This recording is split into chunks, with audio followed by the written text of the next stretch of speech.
അയ്യ വണക്കം. നമ്മുടെ കേരളത്തിലെ മാധ്യമങ്ങളുടെ ഡെസ്കിലെല്ലാം തന്നെ ശശ്മാന മൂകതയാണ്. ബീഹാറിലെ വിധി, ഐ ആം ട്രാപ്ഡ് എന്ന് പറഞ്ഞുകൊണ്ടാണ് നമ്മുടെ കേരളത്തിലെ മാധ്യമങ്ങൾ മുഴുവൻ ഇപ്പോൾ ഇരിക്കുന്നത്. എങ്ങനെയെങ്കിലും നമ്മുടെ രാഗയെ ഒന്ന് ഉയർത്തിക്കൊണ്ട് വരാമെന്ന് വിചാരിച്ചു കഴിഞ്ഞാൽ നടക്കുന്ന കേസല്ല എന്നിവർക്ക് മനസ്സിലായി.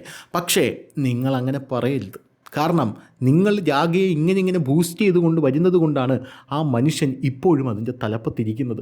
ദയവ് ചെയ്ത് നിങ്ങൾ രാഗയെ ബൂസ്റ്റ് ചെയ്യുന്നത് നിർത്തരുത് എന്ന് പറഞ്ഞ് ഒരു വിഭാഗം ഇവിടെ പൊട്ടിക്കരയുന്നുണ്ട്. അത് വേറെ ആരുമല്ല, സംഘപരിവാറുകാരാണ്. കാരണം സംഘപരിവാർ ഒരിക്കലും രാഗ എന്ന് പറയുന്ന ആ ഉരുക്ക് മനുഷ്യൻ, ആ ഇരുമ്പ് മനുഷ്യൻ, ആ കാരിരുമ്പ് അവിടെ നിന്നും ഇറങ്ങുന്നത് സങ്കല്പിക്കാൻ പോലും അവരെ കൊണ്ട് സാധിക്കില്ല.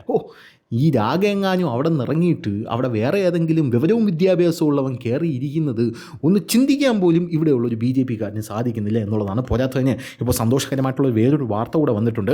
അതായത് ബീഹാറിലെ കനത്ത തിരിച്ചടിക്ക് ശേഷം രാഗ ഇപ്പോൾ ബംഗാളിലോട്ട് വച്ച് പിടിച്ചിട്ടുണ്ട് എന്നാണ് പറഞ്ഞത്. അപ്പോൾ മമതാ ബാനർജി പറഞ്ഞത് ഒന്നും നോക്കണ്ട, കൈയും കാലം അടിച്ചൊടിച്ചു തരിക എന്നാണ് പറഞ്ഞത്. അവിടെയുള്ള തൃണമൂൽ കോൺഗ്രസ്സുകാരോട്, അവന്മാരൊക്കെ ആണെങ്കിൽ ഈ അടിയുടിയൊക്കെ കൊടുത്ത് നല്ല എക്സ്പീരിയൻസ് ആണ്. അവിടെ CPM-കാരെയൊക്കെ ഓട്ടിച്ചിട്ടാണ് അടിക്കുന്നത്.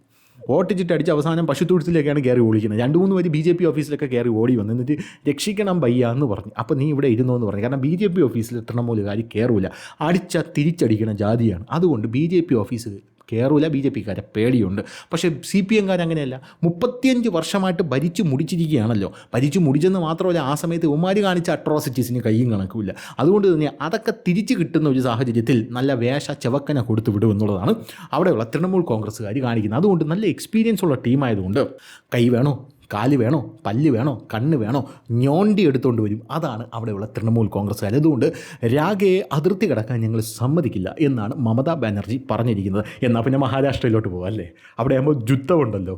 ഉദ്ധവ് താക്കറെയുമായിട്ട് ഒരു സഖ്യം, അതാണ് ഇനി എൻ്റെ അടുത്ത ലക്ഷ്യം എന്ന് അവിടെ പറഞ്ഞപ്പോൾ കാണാൻ അടുത്ത വാർത്ത വരുന്നു. ഈ സഖ്യത്തിൽ വിള്ളൽ വീണു. ഏത് സഖ്യം? അവിടെയുള്ള നമ്മുടെ രാഗയുടെ ഇന്ത്യ അലയൻസിൽ, അതിനകത്ത് നമ്മുടെ ഉദ്ധവ് താക്കറെ ഉണ്ടായിരുന്നു, നമ്മുടെ കോൺഗ്രസ് ഉണ്ടായിരുന്നു, പിന്നെ അങ്ങനെ പല ആൾക്കാരും അതിനകത്ത് ഉണ്ടായിരുന്നു. അങ്ങനെയുള്ള പല ആൾക്കാരുമുള്ള ആ സഖ്യത്തിലും വിള്ളൽ വീണിരിക്കുക. എന്നാൽ പിന്നെ നമുക്ക് ജമ്മു കാശ്മീരിലോട്ട് വെച്ച് പിടിക്കാമെന്ന് പറയുമ്പോൾ ഒമർ അബ്ദുള്ള പറഞ്ഞു, ഞാൻ പണ്ടേ ഈ സഖ്യത്തിൽ നിന്നൊക്കെ വലിഞ്ഞു, നിങ്ങൾ അറിഞ്ഞില്ലേ? അപ്പോൾ എടാ മണ്ടന്മാരെ, നീയൊക്കെ ഇവിടെ അടികൂടിക്കൊണ്ടിരുന്നോ എന്ന് പറഞ്ഞ് ഒമർ അബ്ദുള്ള ആ സഖ്യത്തിൽ നിന്ന് പണ്ടേ വലിഞ്ഞ്. പോരാത്തതിന് ഇപ്പോൾ ഒമർ അബ്ദുള്ള എന്ത് പറയുന്നതിന് മുമ്പും മോദി കി ജയ്, അമിത്ഷാ കി ജയ് എന്നാണ് പറഞ്ഞുകൊണ്ടിരിക്കുന്നത്. എന്ത് തന്നെയായിരുന്നാലും ആ സഖ്യവും പോയി. പിന്നെ കേരളത്തിലോട്ട് വരാമെന്ന് വിചാരിച്ചാൽ CPM-കാർ പഞ്ഞിക്കിടും. CPM-കാർക്ക്, അതായത് കേരളത്തിന് പുറത്ത് മാത്രമേ ഉള്ളൂ സ്നേഹം, കേരളം മാത്രമേ ഉള്ളൂ അവർക്കിവിടെ. ഇനി അടുത്ത തവണയും കൂടെ എങ്ങനെയെങ്കിലും ഭരണം പിടിക്കാനുള്ളതാണ്. കാരണം അടുത്ത തവണയും കൂടെ ഭരണം പിടിച്ചില്ലെങ്കിൽ കമ്മി മുക്ത ഭാരതമാണ്. ബംഗാളിലില്ല, ത്രിപുരയിലില്ല, ഒരിടത്തുമില്ല. ഇനിയിപ്പോൾ ഇവിടെ മാത്രമേ ഉള്ളൂ. ബീഹാറിൽ പശുവിൻ്റെ ചാണകം കോരി 10 സീറ്റ് പിടിക്കുക എന്ന് പറഞ്ഞു കഴിഞ്ഞാൽ അവിടെയും പൂട്ടിപ്പോയി. അങ്ങനത്തെ ഒരു സാഹചര്യമാണുള്ളത്. എന്തായിരുന്നാലും ബംഗാളിലേക്ക് ഞാൻ വച്ച് പിടിക്കുന്നു എന്ന് പറഞ്ഞപ്പോൾ മമതാ ബാനർജി ഒന്ന് പേടിച്ചു. മമതാ ബാനർജി അത് കൂട്ടാക്കിയില്ല.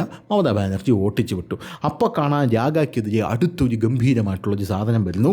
നമ്മുടെ തിരഞ്ഞെടുപ്പ് കമ്മീഷനെ കളങ്കപ്പെടുത്താൻ ശ്രമിച്ചു എന്ന് പറഞ്ഞ് 273 പേരാണ്, അതിൽ മുൻ ജഡ്ജിമാർ വരെ ഉണ്ട് കേട്ടോ. ഈ ജഡ്ജിമാർ BJP-ക്കെതിരെ എന്തെങ്കിലുമൊക്കെ പറഞ്ഞാൽ നീയൊക്കെ വലിയ വാർത്തയാക്കുമല്ലോ. രാവിലെ ഒരു വാർത്ത, അതിൻ്റെ ഒരു ഫോളോ അപ്പ്, പിന്നെ അത് കഴിഞ്ഞ് ലൈവ്. നമ്മുടെ റിപ്പോർട്ടർ ചാനലൊക്കെ എടുത്ത് നോക്കണം. അതായത് 3-4 ബോക്സിൽ, അതായത് ഡൽഹിയിൽ നിന്ന് ഒരു റിപ്പോർട്ടർ, ഡൽഹി ഈസ്റ്റിൽ നിന്നും വെസ്റ്റിൽ നിന്നും 2 റിപ്പോർട്ടർമാർ, മധ്യപ്രദേശിൽ നിന്ന് ഒരു റിപ്പോർട്ടർ, ഉത്തർപ്രദേശിൽ നിന്ന് ഒരു റിപ്പോർട്ടർ, തിരുവനന്തപുരത്ത് ഒരു റിപ്പോർട്ടർ, കൊച്ചിയിലൊരു റിപ്പോർട്ടർ, ഇത്രയും പേരെ ബോക്സ് അടിച്ച് നിർത്തിയിട്ട് വലിയ കൊണയടിയാണല്ലോ ഇവിടെ കിടന്ന്. ജഡ്ജി പറഞ്ഞു എന്ന് പറഞ്ഞുകൊണ്ട് രാഗയ്ക്കെതിരെ ജഡ്ജിമാർ, മുൻ ജഡ്ജിമാർ പലതും പറയുമ്പോൾ എന്താണ് ഈ സംഭവം ഇല്ലാത്തത്? വീര്യം ചോർന്ന് പോയോ? ചോർന്ന് പോയാൽ അടിയിലൊന്നും ഇട്ടിട്ടില്ല എന്ന് പറയായിരുന്നു, അത് തടയാൻ. എന്നായിരിക്കും നമ്മുടെ കേരളത്തിലെ മാധ്യമപ്രവർത്തകരുടെ അവസ്ഥ എന്ന് പറയുന്നത്. എന്തായിരുന്നാലും 273 പേരാണ് ഈ കത്തിൽ ഒപ്പിട്ടിരിക്കുന്നത്. അതിനകത്ത് പട്ടാളക്കാരുണ്ട്, മുൻ ജഡ്ജിമാരുണ്ട്, പല ഉദ്യോഗസ്ഥരുമുണ്ട് എന്ന റിപ്പോർട്ടുകൾ പുറത്തു വരുന്നു. തിരഞ്ഞെടുപ്പ് കമ്മീഷനെതിരെ ആരോപണം ഇത്തരത്തിൽ ഉന്നയിക്കരുത് എന്നാണ് അവർ പറഞ്ഞിരിക്കുന്നത്. ഒട്ടുകൊള്ള ആരോപണം രാഹുൽ ഗാന്ധിക്ക് തന്നെ തിരിഞ്ഞു കൊത്തുന്നു എന്നുള്ളതാണ് ഈ റിപ്പോർട്ട്. 16 ജഡ്ജിമാരുണ്ട്, 14 അംബാസഡർമാരുണ്ട്, 133 വിമുക്ത ഭടന്മാരുണ്ട്. തിരഞ്ഞെടുപ്പ് കമ്മീഷനെതിരായ രാഹുലിൻ്റെ വിമർശനത്തെ അപലപിച്ചിട്ടുണ്ട്. SIR പ്രക്രിയയും തിരഞ്ഞെടുപ്പ് കമ്മീഷനെയും രാഹുൽ ഗാന്ധി തുടർച്ചയായി വിമർശിക്കുന്നതിനിടെയാണ് ഈ സംഭവം ഉണ്ടായത്. ഇന്ത്യയുടെ ജനാധിപത്യം ബലപ്രയോഗത്തിലൂടെയല്ല. അതായത് ഇയാൾ വന്നെന്നങ്ങ് പറയുകയാണ്, ജൻസി ഇറങ്ങു തെരുവിൽ, എന്നെ എങ്ങനെയെങ്കിലും ഒന്ന് പ്രധാനമന്ത്രിയാക്കും എന്നിങ്ങനെ വന്നെന്ന് പറയാണ്. അല്ലാതെ അധ്വാനിക്കുന്ന പണി ഞെഹി എന്ന് പറഞ്ഞാൽ ഞെഹി. അതാണ് രാഹുൽ ഗാന്ധിയുടെ ലൈൻ എന്ന് പറയുന്നത്. അത് നടക്കില്ല. നിങ്ങൾ തെരുവിലേക്ക് ഇറങ്ങണം. അല്ലെ, ഞങ്ങൾ എന്തിന് തെരുവിലേക്ക് ഇറങ്ങണം എന്ന് ചോദിച്ചപ്പം ഹരിയാനയിൽ വോട്ട് ചോദ്യം നടന്നു. തെളിവ് എവിടെ? തെളിവോ? എന്ത് തെളിവ്? തെളിവെന്ന് പറഞ്ഞാൽ ഹരിയാനയിൽ ആ മുഖ്യമന്ത്രി സ്ഥാനാർത്ഥി അവിടെ വന്നിരുന്നപ്പോൾ അവിടെയുള്ളൊരു മാധ്യമപ്രവർത്തകൻ എന്തോ ചോദിച്ചപ്പോൾ അവിടെ മുഖ്യമന്ത്രി സ്ഥാനാർത്ഥിയാവുന്ന ഹരിയാനയിൽ BJP മുഖ്യമന്ത്രി സ്ഥാനാർത്ഥിയാവുന്ന അയാൾ അവിടെ ഇരുന്ന് അങ്ങ് പൊട്ടിച്ചിരിക്കുക. എന്താണ് ഇങ്ങനെ പൊട്ടിച്ചിരിക്കുന്നതിൻ്റെ അർത്ഥം? വോട്ട് ചോദ്യം നടന്ന അയാൾ എന്തായാലും മുഖ്യമന്ത്രിയാകും എന്നുള്ള കോൺഫിഡൻസ് അല്ലേ അത്? ഇതാണ് തെളിവ്. എന്താണ് രേഖ? താണ്ട ഇതാണ് രേഖ. ഇത് മാത്രമേ ഉള്ളൂ രേഖ. എങ്കിൽ പിന്നെ കോടതി ഇപ്പോൾ കൂടെ അതൊന്നും നടക്കില്ല. കോടതി വേണമെങ്കിൽ ഇങ്ങോട്ട് വരട്ടെ എന്നുള്ളതാണ്. അല്ല, ജനാധിപത്യത്തെ സംരക്ഷിക്കലൊന്നും എൻ്റെ പണിയല്ല. എൻ്റെ പണി എന്ന് പറഞ്ഞാൽ പ്രതിപക്ഷ നേതാവാണ്. പ്രതിപക്ഷത്തിൻ്റെ പണിയാണ് എൻ്റെ പണി എന്ന് പറയുന്നത്. പ്രതിപക്ഷത്തിൻ്റെ പണി സ്നേഹത്തിൻ്റെ കട എന്ന് പറഞ്ഞുകൊണ്ട് തേരാപാര നടക്കുകയാണ്. അതുകൊണ്ട് ജൻസിയും തെരുവിലിറങ്ങാൻ ഒരു വകുപ്പുമില്ല.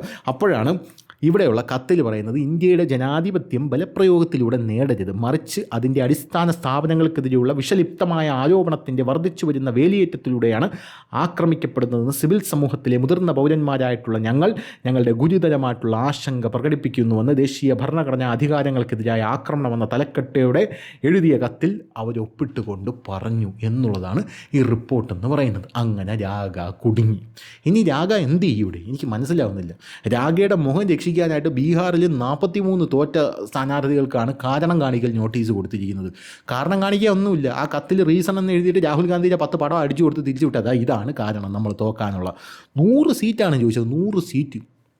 19 സീറ്റാണ് കഴിഞ്ഞ തവണ ജയിച്ചത്. 70 സീറ്റ് മത്സരിച്ച്. ആ തേജസ്വി യാദവ് മാനമര്യാദയ്ക്ക് പറഞ്ഞിട്ട് 70 സീറ്റൊന്നും തരാൻ പറ്റില്ല, നീ ഒന്നും ഇവിടെ ജയിക്കില്ല, ആ സീറ്റിൽ നമ്മളെങ്കിലും നിൽക്കാം, അത് പറ്റില്ല, ഞങ്ങൾക്ക് 70 സീറ്റ് തന്നെ വേണമെന്ന് പറഞ്ഞ് 19 സീറ്റ് ജയിച്ചു.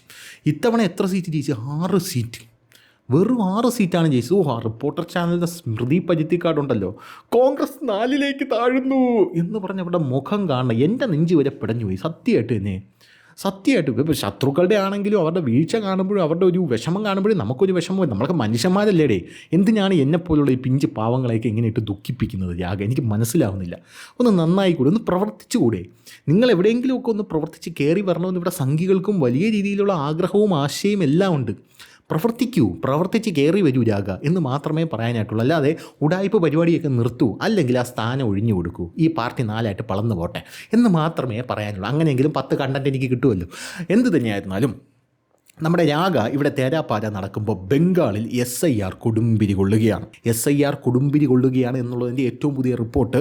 500 ബംഗ്ലാദേശികളെയാണ് അവിടെ അറസ്റ്റ് ചെയ്തിരിക്കുന്നത്. എങ്ങനെ? അതായത് തിരിച്ച് ബംഗ്ലാദേശിലോട്ട് കടക്കാനായിട്ട് ശ്രമിച്ച യുവമാരെയാണ് അവിടെ BSF പിടിച്ച് പഞ്ഞി കിട്ടത് എന്ന റിപ്പോർട്ട് പുറത്തു വരുന്നു. ചരിത്രത്തിലെ ഏറ്റവും വലിയ വേട്ടയാണ് കേട്ടോ. അതായത് ഞാൻ ആദ്യമേ പറഞ്ഞിട്ടുണ്ടായിരുന്നു, അതായത് ഈ വോട്ടർ പട്ടിക എന്ന് പറയുന്ന ഈ സാധനത്തിൽ നിന്ന് യുവമാരെല്ലാം നൈസായിട്ട് പിടിച്ച് പുറത്തിട്ടാൽ മതി. ഈ അനധികൃത കുടിയേറ്റക്കാരെ, റോഹിംഗ്യൻ മുസ്ലിംസിനെ, ബംഗ്ലാദേശികളെല്ലാം പിടിച്ച് പുറത്തിട്ട് കഴിഞ്ഞാൽ ഇവന്മാർക്ക് പിന്നെ ഇവിടെ നിലനിൽപ്പില്ല. പിന്നെ പൊളിറ്റീഷ്യൻസ് വരെ തിരിഞ്ഞു നോക്കൂ. പിന്നെ അരി പൊരി ശർക്കര ഉണ്ടായവർക്ക് കൊടുക്കേണ്ട ആവശ്യമുണ്ടോ? പിന്നെ ഇവർക്ക് ഫ്രീ ആയിട്ട് മെഡിക്കൽ സെറ്റപ്പ് കൊടുക്കേണ്ട ആവശ്യമുണ്ടോ? അപ്പുറത്തിൽ മറ്റേ വേട്ടാവളിയുണ്ടല്ലോ, അവന് വിവരമില്ല, വിദ്യാഭ്യാസമില്ല, പ്രകാശാരി. അവൻ പറയും there are no illegal immigrants, ഭൂമി എല്ലാവർക്കും ഉള്ളതാണ്. അങ്ങനെയാണെങ്കിൽ അണ്ണൻ്റെ വീട്ടിൻ്റെ 10 സെൻറ്റ് സ്ഥലം അപ്പുറത്തുള്ളവന് എഴുതി കൊടുക്കണം, എന്നിട്ടാണ് ഇത് പറ എന്ന് മാത്രമേ നമുക്ക് പറയാനായിട്ടുള്ളൂ. സ്വന്തം വീട്ടിൻ്റെ ചുറ്റും മതിലും കെട്ടി അതിനകത്ത് പട്ടി അകത്ത് വിട്ടിട്ട് വെളിയിൽ ബിവെയർ, എൻ്റെ പട്ടി ടുട്ടു അകത്തുണ്ട് എന്ന് പറഞ്ഞ ബോർഡും വെച്ചിട്ടാണ് ഇവനൊക്കെ കൊണാന്ന് ചിലച്ചുകൊണ്ടിരിക്കുന്നത്. സ്വന്തം വീട്ടിൽ പോലും വെളിയിലുള്ളതൊന്നും ഒരുത്തനെ കയറ്റൂല. എന്നിട്ടാണ് പറയുന്നത് സ്വന്തം രാജ്യത്ത് അപ്പുറത്തുനിന്ന് അതിക്രമിച്ച് വരുന്നവനെ കയറ്റി താമസിപ്പിക്കണമെന്ന്. അതങ്ങ് പള്ളിയിൽ പറയണില്ല ഞാൻ.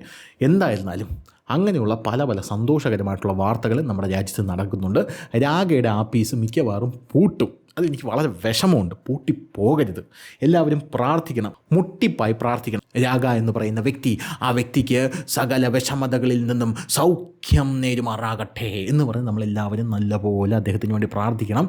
അദ്ദേഹമാണ് BJPയുടെ ഐശ്വര്യം. പോയാൽ വല്ല വിവരവും വിദ്യാഭ്യാസമുള്ളവനൊക്കെ കയറി വന്നു കഴിഞ്ഞാൽ പിന്നെ തീന്. അതുകൂടെ പറഞ്ഞേക്കാം. അപ്പോൾ ശരി.